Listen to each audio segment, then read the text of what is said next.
प्रेरणादायक कहानी। 3 प्रसिद्ध ज़ेन कथाएं। ज़ेन बौद्ध धर्म के एक रूप है जो मनुष्य की जागृति पर जोर देता है।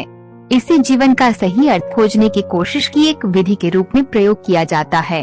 ज़ेन अपने अनुयायियों को सिखाता है कि वे अपनी उम्मीदों, विचारों और यहाँ तक कि अपने विश्वास की परतों को भी हटाएं ताकि सच को जान सकें।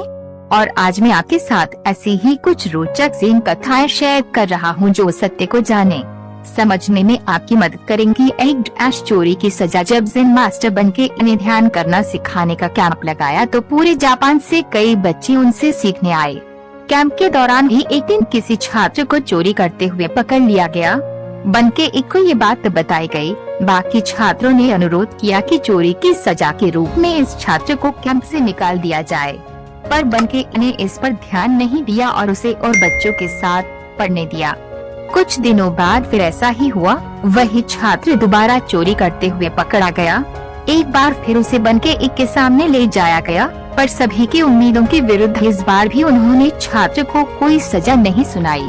इस वजह से अन्य बच्चे क्रोधित हो उठे और सभी ने मिलकर बनके एक को पत्र लिखा कि यदि उस छात्र को नहीं निकाला जाएगा तो हम सब कैंप छोड़कर चले जाएंगे।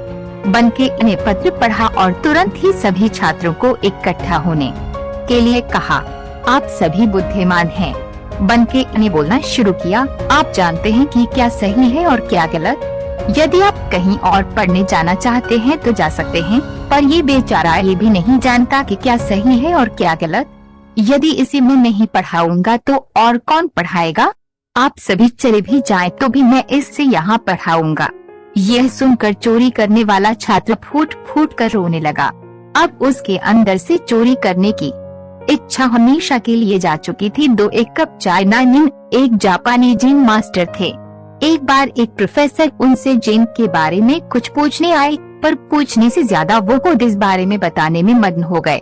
मास्टर ने प्रोफेसर के लिए चाय मंगाई और केतली से कप में चाय डालने लगे। प्रोफेसर अभी भी अपनी बात करते जा रहा था कि तभी उसने देखा कि कप भर जाने के बाद भी मास्टर उसमें चाय डालते जा रहे हैं और चाय जमीन पर गिरे जा रही है। ये कप भर चुका है, अब इसमें और चाय नहीं आ सकती। प्रोफेसर ने मास्टर को रोकते हुए कहा, इस कप की तरह तुम भी अपने विचारों और ख्यालों से भरे हुए हो।